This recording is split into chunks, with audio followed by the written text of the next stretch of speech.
He punched me, my lip split, the blood.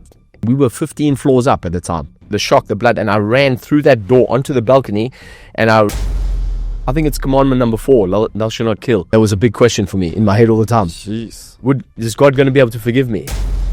I got in my car and I locked the doors, and my friends were knocking on the window saying, hey, what are you doing? Don't go anywhere, you can't drive. And when I looked at them, they suddenly turned into monsters. And I ran upstairs, locked the doors, everything, and I'd had, for the next 6 hours, I watched God and the devil fight over my soul. But you wake up to your patterns that can feel uncomfortable at first, but that discomfort is the beginning of transformation. I get messages all the time asking me how I went from $100,000 in bad debt to a $13 million portfolio. By watching this show every week, I will share exactly how I did it, how I achieved it, and the lessons that I've learned along the way. So do me a favor and please subscribe to our channel. It's simple, it's free, and it helps keep the show going for you. This is where you eat and we talk about changing the way that you think about money, with insights from successful investors, entrepreneurs, and everyday people taking control of their financial futures. So double check that you're subscribed, and thank you for being part of this journey. And I left, and I hitched a ride home, and I got home, and I was just getting more and more angry. And I walked into the same flat where my parents live, and I walked into my bedroom, slammed the door, and my father came in the room. He said, hey, what's going on? I just remember, I turned around. I was so angry. I said, Dad, just fuck off out my room. He said, what? Don't swear at me. My dad was 6'4", right? You were strict, right? He said, and I said, fuck you. And he punched me. He punched me. My lip split, the blood. And I turned, and we had that apartment that my parents rented. There was my bedroom. To the right was the lounge, and to the left was my parents' bedroom, and all 3 of those rooms had a leading door onto a balcony, a really long balcony, and we were 15 floors up at the time. And I turned, when my father hit me, I turned, the shock, the blood, and I ran through that door onto the balcony, and I went to lift myself and throw myself over the wall. And my dad grabbed me from behind and pulled me and just put his arms around me, and we both burst into tears. I'll never forget it. And he said, I'm sorry. He said, I just needed to get through to you. And I said, yeah, and I understand. I understand. I said, I'm sorry. That's good. I said, Dad, I'm messed up right now. I can feel that now, you know? Yeah. And he said, yeah, I know. And I hadn't told him anything yet. I hadn't told anyone. I couldn't talk about it, you know? First of all, I was trying to understand what I'd done, you know, and what I'd seen, and you know, yeah, so, but I remember that, yeah. Yeah, so that was intense, you know, it was intense. And so, yeah, it's I don't even know how we got on that story, but I don't know, but I think it was related to when you said to me, I was in so much pain. Yeah, I was in so much pain. And I just wanted to, first of all, I wanted to understand how I could get out of this pain. But I was really interested at the time. I was really, really interested at the time is, would God ever be able to forgive me? That was a big question for me in my head all the time. Jeez. Is God going to be able to forgive me? You know, because I'd learned as a young kid from the age of 5, you know, thou shalt not, you know, do this. Thou shalt not do this. You know, and I think it's commandment number 4. Thou shalt not kill. And yeah, and I had this question, you know, is God ever going to be able to forgive me? You know, yeah, it haunted me, man. And so what I did was I remember I took acid once, Marcus, and it was 1989 again. I took acid and I had this really bad trip, and I started hallucinating. And we were at a football club celebrating a friend's birthday. I've got a bunch of friends who are all born around the same time, which is May, and they Taurus party. And we at this football club, and we were having this big party. It was like 100 more of us there, and I think about 40 of us we took acid, and we were all outside, you know, under the trees, you know, around the cars and everything. And I just started feeling edgy. And I just thought, oh God, oh no, please. And I just thought, wow. And then suddenly I got in my car and I locked the doors, and my friends were knocking on the window saying, hey, what are you doing? Don't go anywhere. You can't drive. And when I looked at them, they suddenly turned into monsters, and they were standing there with axes and knives, and they were trying to get in the car. And I thought, they want to kill me. And so I started the car and I drove, and I looked in the mirror and I saw them chasing me, and they looked like you know, barbarians, you know, like it was a hallucination, obviously, you know, but it was vivid. And I just drove. I don't even know how I got home, but next minute I was standing in front of my building, and I ran upstairs, locked the doors, everything. And for the next 6 hours, I watched God and the devil fight over my soul in graphic vivid, 3D.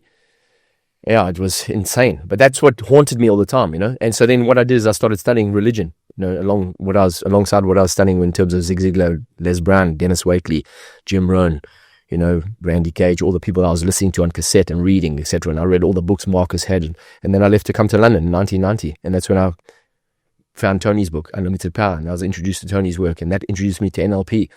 So yeah, long answer to your question. I was in a lot of pain and I wanted to find out how I could get out of it. How could I feel like other people looked like they were feeling? Other people looked like they were feeling great. They were happy. They were confident. They were, and I believed I was ugly, dumb, and unloved, Yeah. Jeez. Breathe. Yeah, let's take a breath. But I'm happy. Let me add something. Although I get emotional like I do, it's because I am a feeling being. I've really trained myself to feel, and it's been very important for my grief, because I've been able to unpack a lot of my stuff, and grieve, the losses of my life and the people I've lost. And so it doesn't have a charge on my nervous system. I can talk about it. It doesn't trigger me. Although I do allow myself to feel what I'm feeling, because I think emotions are important, And there's nothing wrong with feeling. There's nothing wrong with feeling emotional. There's nothing wrong with being emotional. And I think if we could encourage that with each other more often, the human race would benefit from it. So that's interesting. So feeling, I agree with you, by the way. I love emotions. Yeah. I don't feel enough. So feeling emotions, but not letting them maybe control you, maybe. Yeah. Not being triggered into a pattern where you have a reaction in your nervous system that you can't control. It's just a reaction. Yeah. But feelings, emotions are very important. Wonderful. They're so important. It's so important. Why is it important? Because it's how the body processes emotion. It's how we release disempowering emotion. Getting stuff off your chest. Yeah, it's how we release, trauma. What if you don't? What happens if you don't? Does it get... Because it's trapped in your nervous system. Yeah, so T. Harv Eker talks about how it stays in the cells of your body. Yeah. Starts putrefying, and that's how you get things like cancer. That's what that's manifests into disease. Bessel van der Kolk's book, the body keeps the score. It's really important. The body does keep the score. Who's that by? Bessel van der Kolk. Mm-hmm. And he talks about, how, all your trauma's trapped in your body. And it's true. If you think about it, Harv Eker and, John Kehoe, who mentored Harv, talk about the unconscious mind. And Joe Dispenza also talks about it, like the unconscious or the subconscious is your body.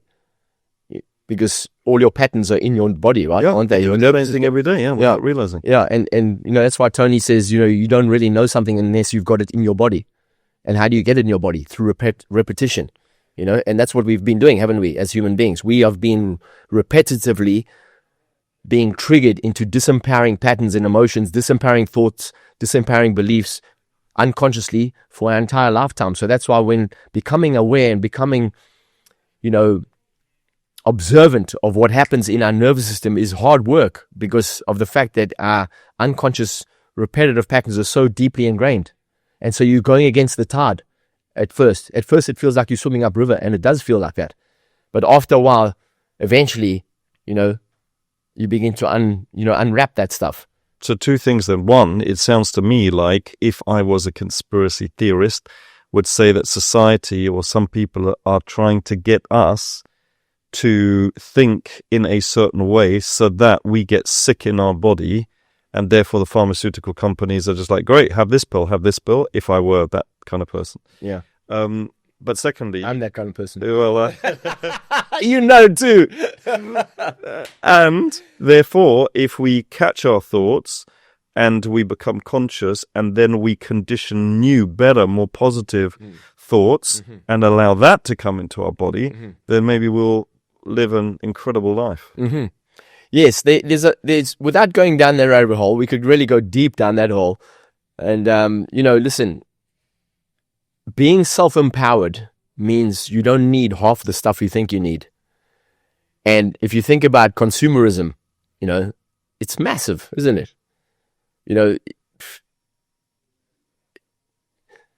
Big Pharma stands to lose billions of people who suddenly realize, actually, I can heal myself. Oh, actually, I can do it a different way. Oh, I don't need all those drugs. Yeah, because normally people say, well, nature provides everything. But what you're saying is, yeah, you can do the turmeric and all this kind of stuff.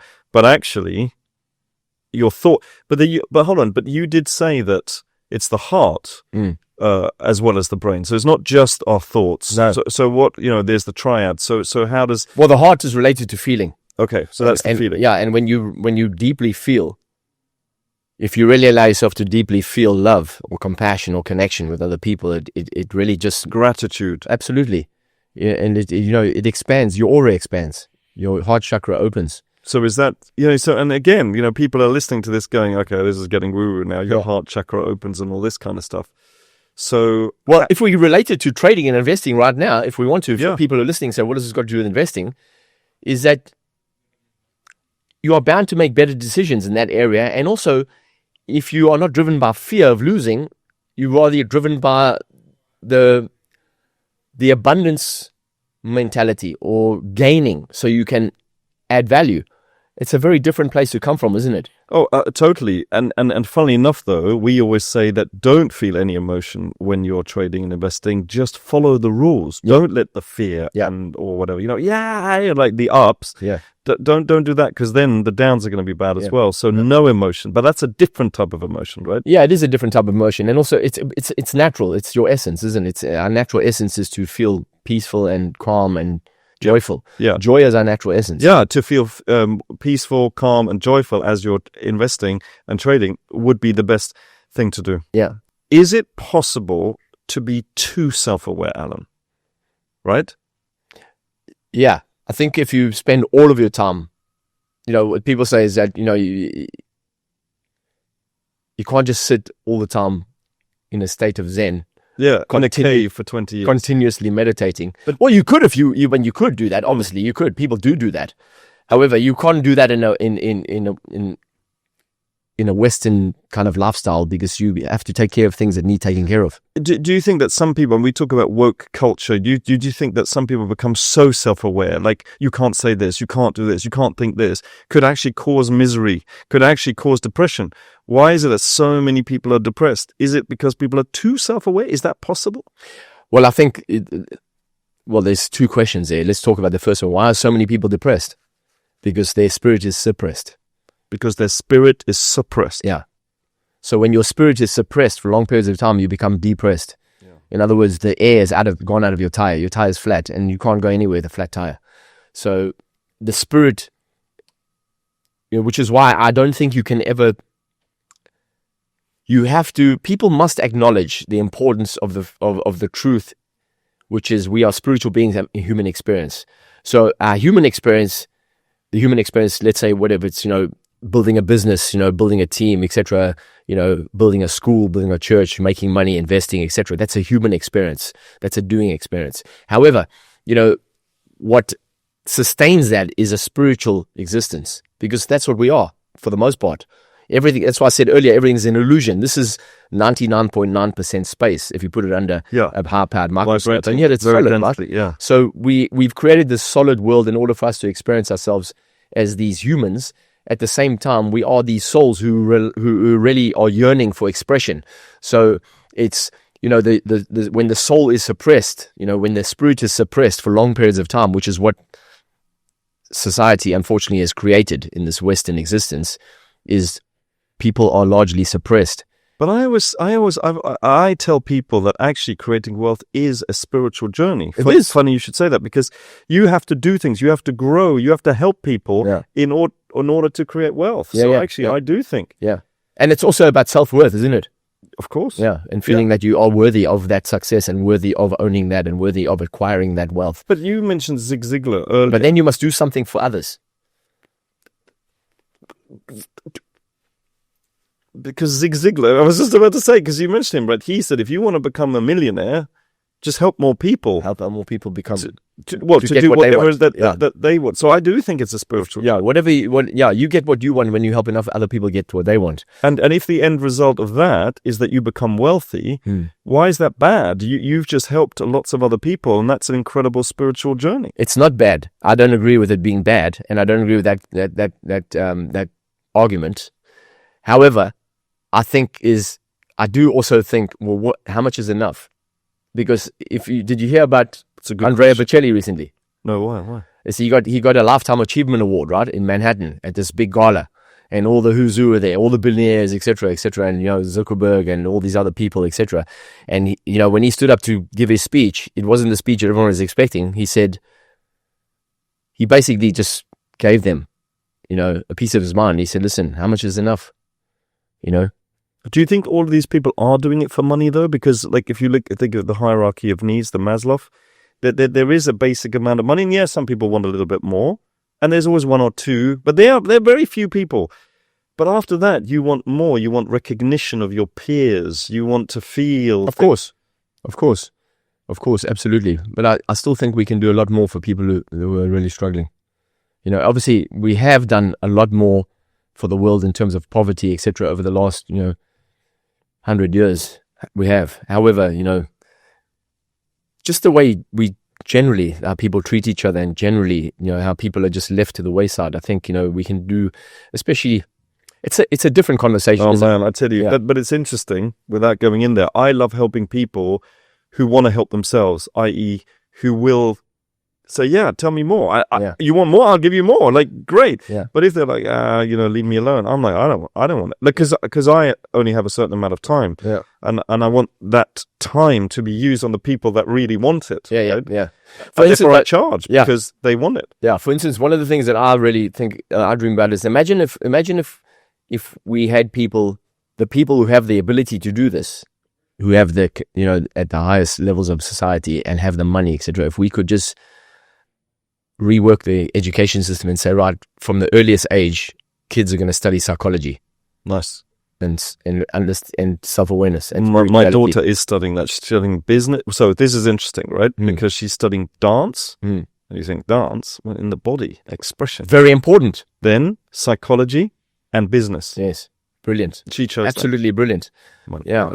And then also spirituality. And that word maybe triggers some people. And let's talk about energy, quantum physics, not religion per se, because religion divides people, because everyone's arguing about my God's better than your God. But spirituality unites people because it recognizes that everything is energy, and that we're all connected. We all are the same energy. Yeah. Well, we're the same energy, but at different frequencies sometimes. Yes, but we're all made up of the same energy. Oh, yeah. We all have the same source of energy. Well, that's interesting, and that comes back to something that you said earlier about working together. Because we forget, but once we remember, not realize, remember that actually we are all the same energy. Why am I competing against you then? Let's work together. Because we generally all want the same things. Human beings. Pretty much. And we generally frightened by the same things. Yeah, pretty much. So our similarities are far more than our differences. But what we've been trained to do is to see the surface level. And what we see on the surface is different. Yeah. So that comes back to what you said about love. Yeah, absolutely. And I always encourage people to watch this fantastic movie that really just blew me away. Which one? One of the best movies ever made. It's called Same Kind of Different as Me. Same kind of different? As me. As me. Yeah. Same kind of different as me. Brilliant. Oh, brilliant. So where'd you find that movie? Amazon or just...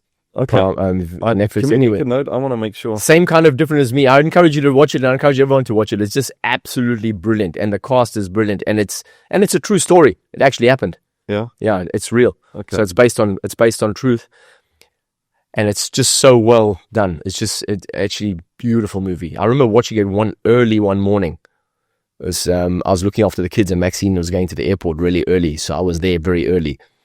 And I was thinking, what can I do? So I thought, well, I'm going to watch a movie. And I found this movie, and I watched this movie, and I bawled my eyes out. And I thought, what a beautiful movie, and what a great story, and what a great impact this woman whose life the movie was based on, what an impact she had on her community. So... the feeling that I get from you is that, so instead of, although you went through that, this chasing this thing, is that you went internal in order to find the truth, or your truth. Is it the truth? Or is it your truth? Well, it's my truth largely, absolutely. However, I think there is a fundamental truth, which is, at our essence, we are love. Dude, I don't think you're coming back again. And God is love. I don't think you're coming back again. When they talk about reaching... A funny story, actually? I don't think you're coming back. As a spider. I spoke recently at an event in Mayfair, and there was a lady in the audience, and she came up to me afterwards. It was mainly Ukrainians who have, come across here since what happened there, and business people. And this woman came up to us and she said, I read people's hands, and she was very, spiritual. And then she said, I've been watching your hands the whole time we've been talking. And obviously I use my hands a lot when I speak. And she said, I said, can I show you my phone? She had a quick squiz. She said, no, you don't need to do that. She said, but I have been watching your fingers and the way you use your hands. She said to me, I think this is your last lifetime on earth. And I said, wow, really? So I said, well, I said, I don't think so. I think I've got some stuff to clean up till I'm probably coming back again. Well, you've got another 30, 40 years. So. Oh, no, 60 still. Because I'm aiming for 120. Oh. Yeah. Okay. I mapped it out. Dude, you look good for 60. In 2021, I mapped it out. 60 years old, man. Well, 60 next year. Don't age me too quickly. I'm 60 next year. Yeah, okay, but 59. Okay, but you're going to be... Yeah, but I remember in 2021... He's ripped too. In 2021, I sat down and I said, I want to live to 120. What does that look like? Because I was watching something online about the guy talking about health and longevity, and us being able to extend our lifespan. And I thought, okay, well, I want to live to 120. And what does that look like? How many hours? And I mapped it out and how many hours I had left. And I thought, okay, cool. So, yeah, I've still got a lot of energy and a lot of things that I still want to do. And, Yeah. So let's talk about this then, Allan. So self-awareness isn't the problem, but unmanaged self-awareness is. Yeah. Awareness should lead to clarity, not self-criticism. Yes, absolutely. And I think that's where people are saying, too much self-awareness is bad. Yeah, if it leads to criticism and you... Well, if it keeps you stuck in your head, absolutely. Then absolutely, right? Or makes you even smaller and smaller and smaller. Yeah. Criticism is not good. I mean, you have constructive criticism. However, the word criticism is in relation to the self is, if you're criticizing yourself, you got to stop that. You got to really be championing yourself and you got to be aware of what you're doing inside your own head. Yeah. Absolutely. Yeah. So you can push yourself, but don't go, terrible. Yeah, but actually, come on, you can do this. What about this sentence? Pain often comes from seeing the truth before you've built the skills to handle the truth. Well, that's a powerful sentence. Did we get that off your website? Where do we get that? Let me say that again. Pain often comes from seeing the truth before you've built the skills to handle it. Wow. Well, pain is part of life. You can't get away from pain. But maybe if we talk about suffering, but yeah, I mean... Yeah, suffering sounds like you're trying to stay in the... When you wake up to your patterns, it can feel uncomfortable at first, but that discomfort is the beginning of transformation. Yeah, it's about using, I think what that is saying then, what that means is using that pain effectively. But nobody likes to see the truth, the truth. That's why they say the truth will set you free. However, I always joke that, the truth will set you free, but first it'll slap you. It may slap you quite hard. And that's okay. Oh, right. Wow. That's okay. As long as that you're going to have some more pain and you're going to learn from that, right? But if you're not aware, it could stop you. Well, I think you can't get away from pain. Pain's part of life. Right. But most people who aren't aware of this, I mean, we're having a real big conversation here. Yeah. You're the first slap and this is like, oh, look, and they go back to, because they don't want more. Yeah. They won't even, people are so scared of making the simplest mistakes. Right, so I would say, hey, how many of you want to reach whatever you want in the fastest way possible? And they go, yeah. And I go, great. So now you got to have like a year where everything bad happens. Like your partner leaves you, your dog dies, your parents, just everything. You lose everything and you're on the street and all the... Do you want that? How quickly do you want that? Most people are like, can I just have one of those a year, please? Yeah. For the next 300 years? Yeah. Well, how about just having it all in one day or 1 year and just getting it out the way, And that often happens, doesn't it? When people make a declaration of something that new they want, they say, okay, cool. I've realized I want something else. I want this. And then what happens is suddenly, as a result of making that declaration, then even maybe taking steps towards it, what they have already established starts to break down. Because that's just how it works. Yeah. Amazing. Yeah, so let's talk about that. That's really, because once they're right, I'm going to go for that, they think I'm going to go for that, I'm going to get that. They don't think now I'm going to get a slap in the face or I'm going to lose something here, which is painful, which I've then got to build back. They don't want that. They just want that. But it's part of the process, you're saying. Absolutely. It is, yeah. Does it have to be part of the process? I think it does actually, because because in order to go in a new direction, you have to let go of some of the old stuff that's got you to where you are. Yeah. That's not always easy. It's not always easy, no. It depends what you want, and it depends. So is pain good then? Well, I think pain is part of growth. Pain creates growth. Absolutely. Right. So it's not good, it's not bad, it's just part It's of just it. pain, yeah. And you can't get away from it. Talk to me about Suffering is a choice, though. Remember, if people suffer right, ongoingly, to keep going. if they keep suffering ongoingly about something that is not right yet. Such a balancing act. Yeah. Talk to me about spiritual psychology. Yeah. Right? Talk to me about that. Well, very briefly, spiritual psychology is just about understanding that you are a spiritual being, having a human experience. Mm-hmm. As they're saying Pierre de Teilhard-Chardin, and I probably always butcher that name, however, was the first person known to have said we are spiritual beings having a temporary human experience, a very temporary human experience. And so what that simply means is that we are energy. We are energy in this human form. And so spiritual psychology is about understanding how you can have a soul-centered life or a soul-led life, looking at the world through soul-centered eyes, while at the same time recognizing that you are a human with an ego that has been wounded and has been trained to believe that it's separate from everything. So how do you heal that side of yourself and then heal your ego to the point where your ego recognizes that actually, you have a soul? Because the ego doesn't recognize that until you become aware of it. The soul recognizes there is an ego, and the soul's just waiting for its chance. Here I am, but most people don't ever recognize that. They stay stuck in that ego-driven life. But it's recognizing that you have both, and how do you bring the two together, and recognizing that there are 3 levels to the mind, 3 main levels to the mind. You've got your conscious mind, your unconscious, and your superconscious. But your conscious is, even though it is, when you're born, your conscious mind is creative by nature. Think about this, right? Your conscious mind is creative by nature because you have the ability to create by doing what? Closing your eyes and imagining things.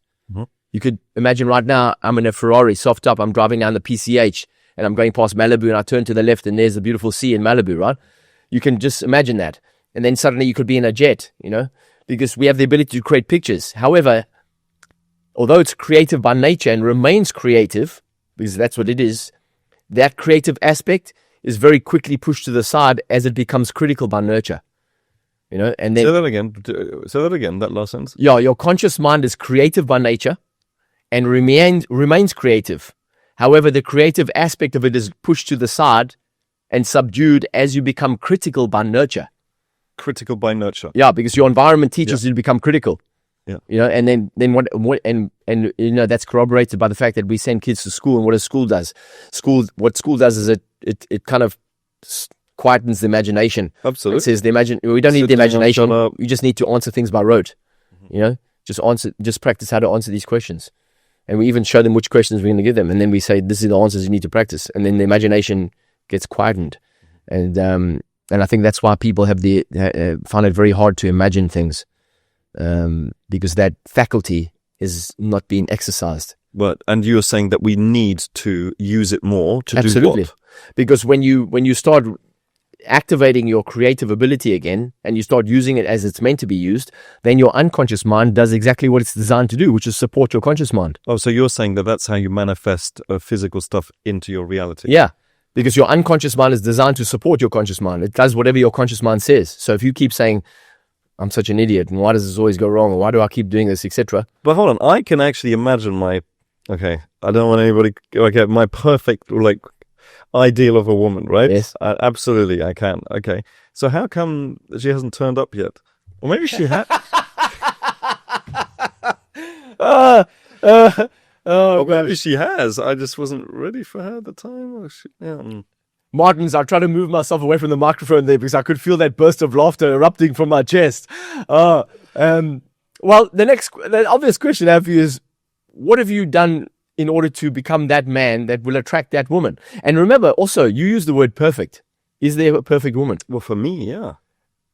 Not perfect as in perfect. For me. I would say there's an ideal match for you. Ideal match. Okay. Yeah. I think the word perfect is dangerous. You don't like it. Yeah, because it's a word we learned very early on in our life. Okay. And then that causes all kinds of problems for people because there is no perfection. Yeah. And there's imperfect perfection. Yeah. But it's imperfect. There's ideal matches for sure.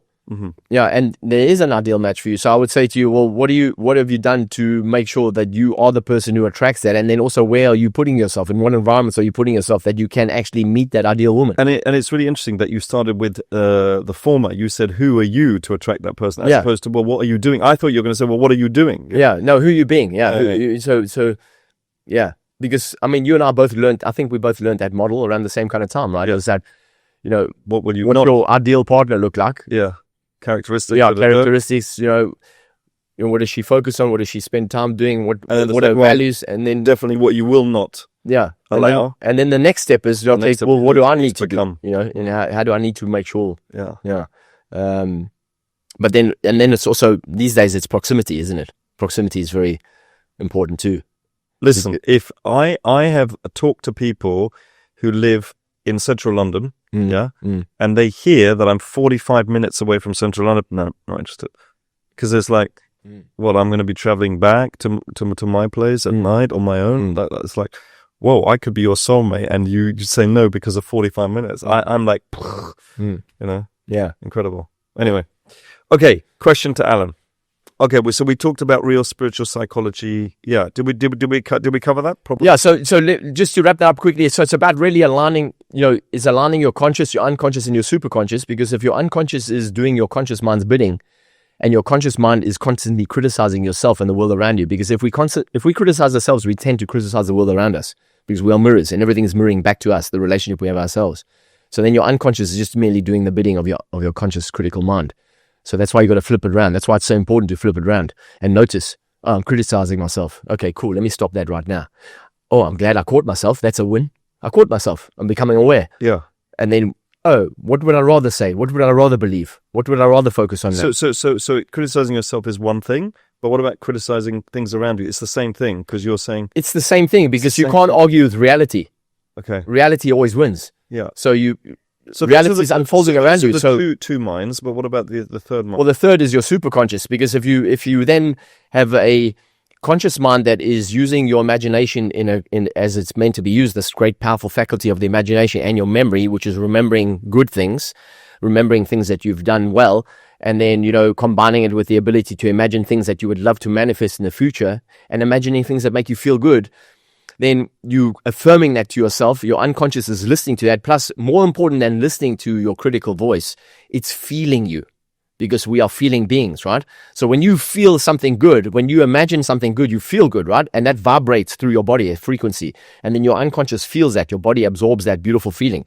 And then your superconscious is your connection to everything else around you, connection to the divine, connection to God, if you will. People have the word God. Everyone's different, right? God, infinite intelligence, divine supreme being, etc. Can you just summarize the three just in one sentence? Yeah. The conscious critical mind is critical only through nurture. It is creative by nature. Your job is to begin exercising your creative imagination again. Okay. And then use your unconscious mind effectively, because your unconscious is always feeling what's going on in your body and is feeling what you are thinking about, because the thoughts create vibration. So you want to make sure you're feeling good.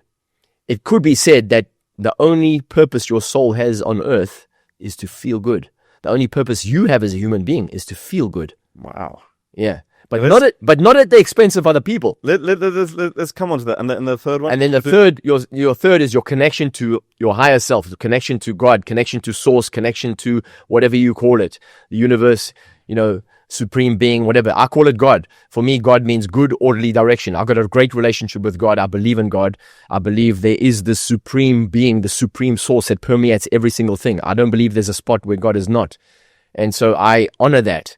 And by doing that, I'm honoring the highest self, my highest self. And I'm endeavoring on a daily basis to look at the world through soul-centered eyes, which is to look at the world through love and to look at the world through compassion. And you said that the sole purpose is to feel good. Yes. Because when you feel good, your vibration goes up. And when you feel good, you attract good things. When you feel good, you see good. When you feel good, you hear good. So if that's the case, what do we need to do on a daily basis, or who do we need to be on a daily basis in order to feel good and better and every single day? What is that? Let me make it as simple as possible for people who are listening. The first place to check with yourself is, how am I feeling? Mm-hmm. And if you're not feeling great, if you're not feeling optimistic, if you're not feeling confident, if you're not feeling strong in yourself, then the next question is, what do I need to do to feel good about myself? What can I do? And then to recognize, coming back to those 3 tools or those 3 patterns that we were taught a long, long time ago through Tony, right? The triad, which is a very powerful pattern for behavior, because as human beings, we are patterns of behavior. That's all we are, is recurring patterns. So it's, how can I feel good on a recurring basis? What pattern do I need to install into my nervous system, into my psyche, that allows me to feel good on a natural basis, and to get to the point where I just naturally feel good as I wake up? So that's the physical states. Yeah. Okay. Then there's also focus and language. What am I focusing on? What do I need to focus on in order to feel good? And if I'm not focusing on something that makes me feel good, what am I focusing on that's making me feel not good or bad, right? Yeah. And how do I interrupt that? And I must have a belief system that supports my focus, because that's what the psyche does. Yeah. So what am I focusing on that's supporting my particular focus at that time that's causing me to feel bad? Mm-hmm. So what do I need to focus on? And what belief do I need to change? What new belief do I need to hold in my mind on a regular basis that allows my focus to shift to what allows me to feel good? And is the third part, is that language? The third part is language.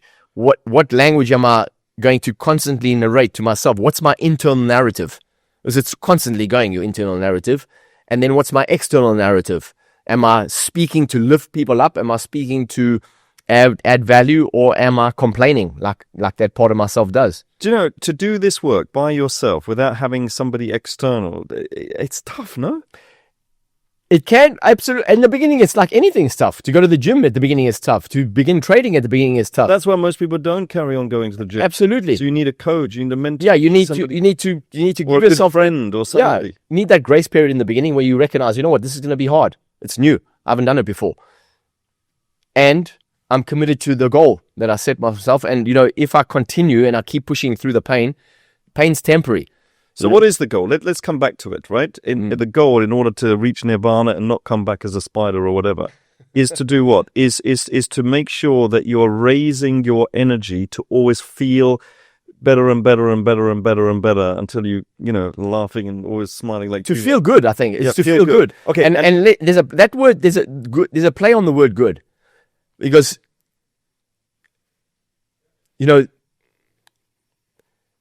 we can't continue the conversation without actually bringing this little aspect to it. If you talk about religion, and you talk about, listen, what is if you take the majority of the human population, they have some kind of faith.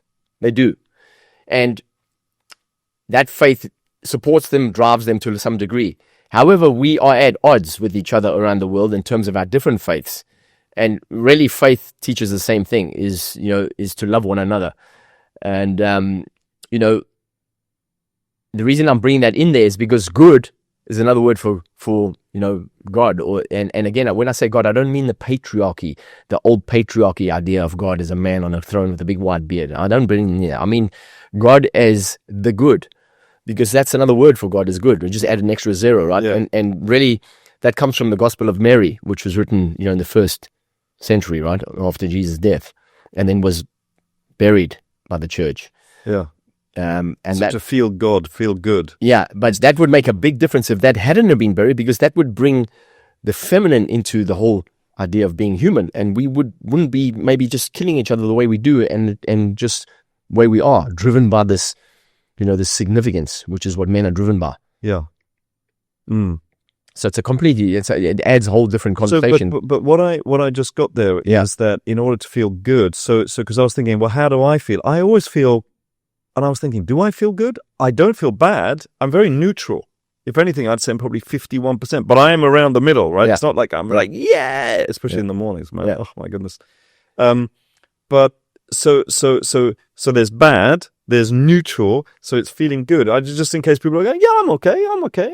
Yeah, but then you're okay. You're not feeling good. Yeah. So to really, and I think it's important to say too that maybe a lot of people, when they think about feeling good, it might be feeling good as there's an external stimulus for that. And what I'm saying is that it's closely linked to what you said about feeling neutral, is that recognizing that, the life we have is a gift. It's given to us by grace. We live by grace. So we come back to gratitude then. Absolutely. That's got to be one of those emotions you were talking about. Okay. And in order to feel good, a good thing is to feel certain emotions, right? Yeah. Whatever that is, love, Yeah. And allow yourself to feel grateful grateful for life. gratitude. Because this morning we got out of bed. All of us here woke up this morning, but a lot of people didn't. That is also true. Yeah. That is also true. And people go to bed tonight thinking, I've got another day tomorrow. And then some people don't wake up and get that day. So feel grateful. What are we doing? Feel grateful for life. And then also use your life as an opportunity to just bring joy where you go, bring love where you go. And I think that's important, is to bring that feeling. Do you believe you do that? I believe I do to a large degree. Absolutely. Yeah, not just on the big stages. No, but I like to. No, I wherever I am, I talk to people. I get to know people, ask people their names. It's the first but thing I not want to only do. that, like you always stop, whether you do your breathing or not, I'm not sure, but you stop, and sometimes you put a hand on somebody's heart, and go, brother, you're amazing, you are somebody that lifts people up, right? Consciously you do that. Yeah, I do that, and I do it, and I want to make this clear for people who are listening. I do that. It makes me feel good, obviously, but at the same time, I know that people have done that for me in my life when I wasn't feeling good. They saw me. They looked at me and they saw me, and I felt seen by them, and I felt recognized, and I felt loved, and I felt accepted by them. And that made a big difference to me because, I felt alone. I felt alone for 32 years of my life. I felt on my own alone, and I was just, pretending to feel good. And, How amazing would it be if we consciously made that decision to lift? It could be by a smile. It could be like a nod or a listen, like seeing somebody and saying, listen, you're okay. You're going to be good. Yeah. And I try and do that all the time. And obviously I'm not perfect. So sometimes I'm distracted by what I'm thinking about at the time. And also sometimes I might be distracted by my complainer at that particular moment. I could be complaining about the fact people don't pick up their dog mess so much as they used to anymore. Have you noticed that? That's another conversation. Yeah. But if I walk past someone and I can't interact with them, if I see somebody who might be sitting on the street, I'll send them love in that moment. As I walk past, I say, I'm sending you so much love. Bless you, You do that with your food as well, because when we sat down for dinner, I remember you just for one moment, giving it what were you giving it? It's just some positive energy. I usually just say, thank you for this beautiful food, the hands that prepared it, the nutrition it provides me.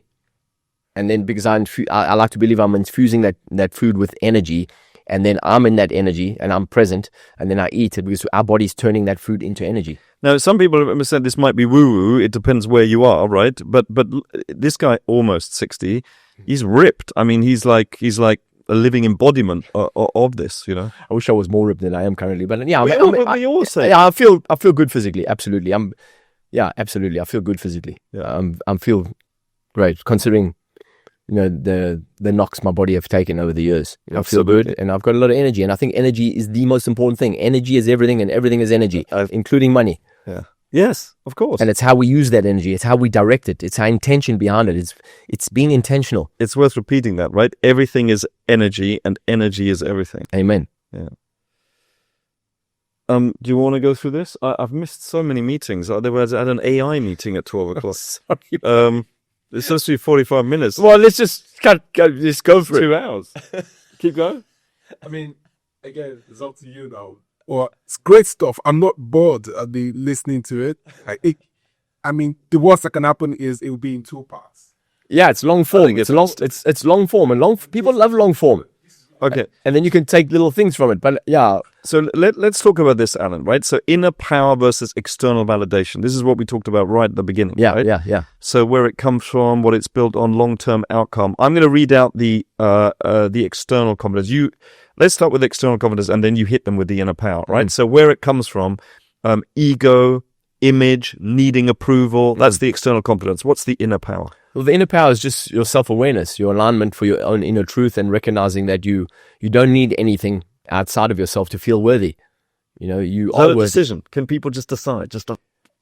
Well, we make decisions every day. Sometimes we make decisions that don't feel comfortable at first and don't fit. They don't fit our psyche at first, but we have to entertain that and think about, well, what is the benefit of holding that decision over a long period of time, or making that decision constantly until it becomes normal.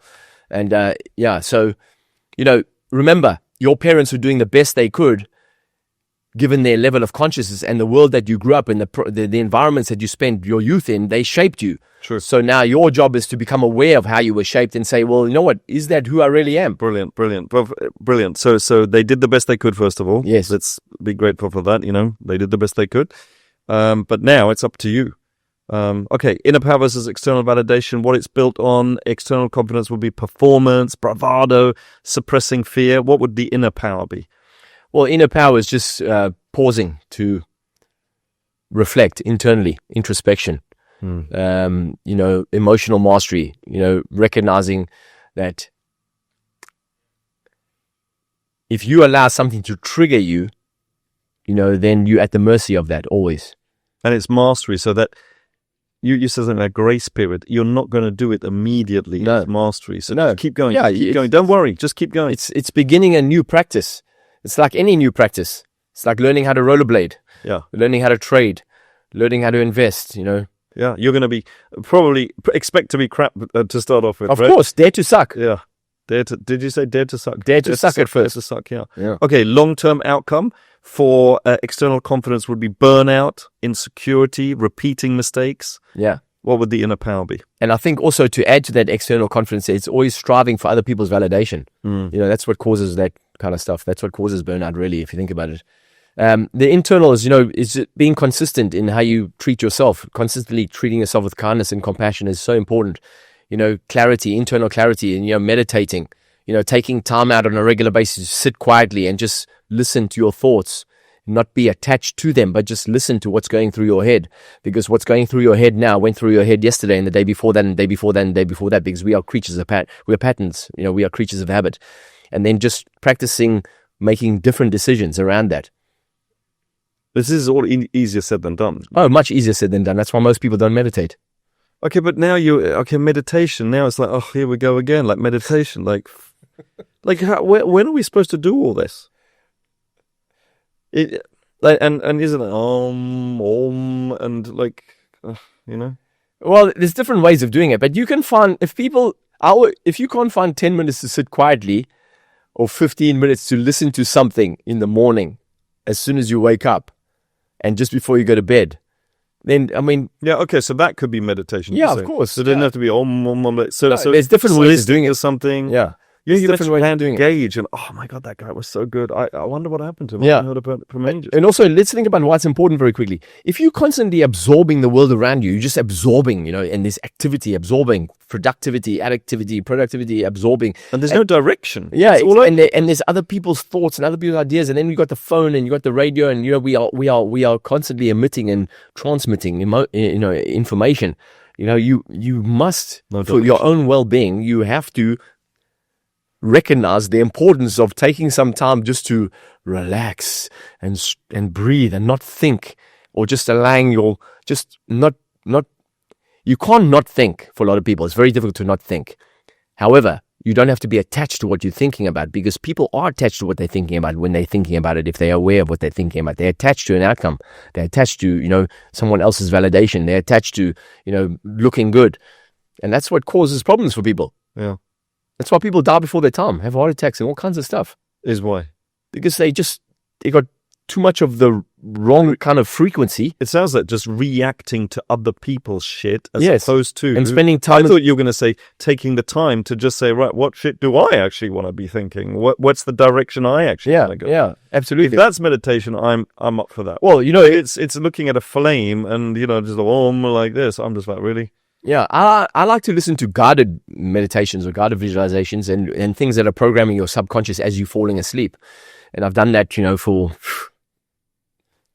how long now? Wow. So you're kind of programming your unconscious as you go into sleep. Yeah, I've been doing that since Is that a great way to shift from external confidence to internal power? What would be the best way? How does someone shift from external confidence to internal power? Is practicing that. Practicing internal power. In other words, practicing building the muscle inside yourself. So in other words, practicing the muscle of certainty. You and I learned about certainty through Tony initially. certainty is what? Is confidence, is self-belief. And what that really means is that whatever shows up, I know that whatever shows up in my life, I can handle it. How do I know? Because I've been through some stuff. I've been through stuff, and I'm alive still. I'm still here. I'm still smiling. I'm still optimistic. I'm still enthusiastic. I'm still loving. I'm still kind. And I've been through stuff that, would have broken a lot of people and nearly broke me. So that now that's given me an internal certainty, and a confidence in myself that no matter what shows up, so I can put myself in any environment. I'm not worried about what's going to show up in that environment if I'm ready for it. But that's if great. I can't handle it. But you just said something. It would have broken a lot of other people. What if somebody's here going, well, I don't want to go through that journey because it might have broken me. Well, let me rephrase that. It may do, and if I look at my past and my life, it did break some of my friends because they're no longer here. Oh, okay. Yeah, but every day it breaks people. So essentially what we're saying here is, listen, you can handle anything that shows up. You're stronger than you. You can handle anything that shows up. I'm looking straight at the camera now. Whatever you're facing right now, and we've been talking for a long time, but essentially it comes down to this. Whatever you're facing right now, if your back's against the wall and you feel alone and you feel you cannot carry on, you can carry on. And it's when you least expect it that a miracle occurs. And you have to stay believing that. You cannot give up. You just cannot give up. Because I nearly gave up a few times, and a lot of my friends have given up. And you just cannot give up because you have what it takes to get through whatever it is you're facing right now. I know that for a fact. You have it. You just need to look in the mirror and say, you know what? I'm going to make it. I'm going to do it. And that's for maybe somebody who's going through a difficult time. What about somebody who just wants to get to the next level? Yeah, so then you recognize what is that level and what do I need to do to get to that level. And then obviously to get to the next level, we have to let go of something that's holding us at that level. Yeah. And that could be painful. Yeah, it is. But coming back to what we were saying earlier, one thing is, you talked about this is hard, right? It is hard. Of course it is. It is hard. However, it's worth it. And Henry Ford said something very powerful a long time ago. He said that thinking, the right kind of thinking, is the hardest work there is. That's why so few people engage in it. That's why so many people are just willing to be led and just happy to spend time unconscious in front of the EastEnders. I agree. Like having those thoughts and taking the time to have those thoughts and then doing something about those thoughts and keep doing something about those thoughts until the result shows up. It's hard, man. It is. But it's supposed to be hard. Let me tell you. So this is something, actually, Andrew Tate, who you know the guy, he always says, somebody said to him, Andrew, he said, a young guy, he said, how can I get a six-pack quick? And he goes, and that's your problem. He goes, you want it quick. Why does it have to be quick? Yeah. It should be hard, he said, because then when you see somebody with a six-pack, that's the kind of guy I want to hang around because what it took to get that six-pack. And also you feel good about yourself because you endured. Yeah, absolutely. But the point, exactly. It builds confidence. Feel worthy and it builds confidence. And if you could do this, you can do this. And if absolutely. you could do this, you could do this. So I've got a couple of things there, how to build inner power. Just jump in. Yes. Self-awareness is your real competitive edge. Yeah. Your little voice lies more than it leads. Mm-hmm. Jump in at any stage, eh? Yeah. Confidence is built through repetition, not motivation. I think number 2 is very important. Your little voice lies more than it leads. Absolutely. Yeah. It's that little voice that's telling you all the time you're not good enough. You can't do this. Don't do that. It's unsafe. Don't do that. People will laugh at you. Don't do that. You might fall down. And you can't quieten that little voice because it's always going to be there, right? You can't kill it. You can't. No, I don't think you can kill it. People it's the same as people say, you want to kill the ego. Don't do that because that's part of you. That's your inner child. That's your young little boy or little girl that was hurt at the age of 3 or 4 or 5 and feels alone still. You want to embrace that person. You want to embrace that part of yourself, that little inner child, and help them to, heal and remember them. Make them whole with yourself again. So that little voice, when you notice the little lies that it's telling, I'm not good enough, I can't do that, people will laugh at me, I don't have what it takes, etc. Then say, okay, cool, that may be true.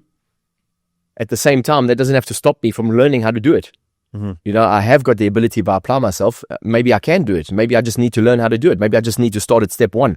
It doesn't cancel me out of that opportunity completely just because I have this fear. This is why we don't live for 1 year or 2 years. This is why we have 70, 80 years. It's enough time. Yeah. We have enough time. We have enough time. Yeah. What about confidence is built through repetition, not motivation, or growth demands discomfort? Wow. Growth demands discomfort. You were saying that. Yeah, I think it does to some degree, but also confidence is built through repetition, not motivation. Because, Zig Ziglar used to say motivation doesn't last. That's why you got to, you regularly have to remind yourself about it. It's like a warm bath, right? It only lasts a day. You got to have one every day. So, but confidence, let's say and confidence is built through repetition, because the more you do something, the more able you get, and you start noticing your ground. You start noticing the ground that you're making, and then eventually, it becomes easy for you. And then doesn't scare you like it would scare someone who's never really taken that first step. So repetition is important. Absolutely. You know, as well as I do, repetition builds skill. And the last one there was about, it was very important. Growth demands discomfort. Yeah? Because if you're going to do something that you've never done before, for instance, speaking on stage, I remember the first time that I ever did it, I was terrified. My legs were shaking so much. And do you remember those days? We used to wear those suits that were quite baggy, right? Suits, that was the style then. And I was standing on the stage at the King's College. You may have even been there. Do you remember Peter Sage was the MC? And I was asked to tell my story about UPW, which had just happened, the month before. And my legs were shaking so much that my flannels, the suit I was wearing, the pants were shaking, and it looked like there was a fan behind me. There was no fan. It was just how terrified I was. And I didn't die. I remember I didn't die, and I thought, oh my God, I got through it. I don't know what I said. And the feedback I got was really constructive. It said, passion, amazing, energy, incredible. Structure, no structure, missing completely. It was like verbal diarrhea. It was like barfing spaghetti all over the audience. However, I took that. I said, I can use that. Yeah. And I said, right, great. I've got the passion. I've got the energy. I just need structure now. And it wasn't that terrifying. Wow, I lived through it. It wasn't that bad. And I got some positive feedback. Yeah. So yeah, it's uncomfortable at first, but you keep going. Right. Question, Allan. How can people get involved with your coaching and mentorship? The easiest way for people to connect with me, if they're interested in connecting with me, then just find me on Instagram. That's the first place, I think. Right. That's the easiest place. If they my website's being rebuilt now. If they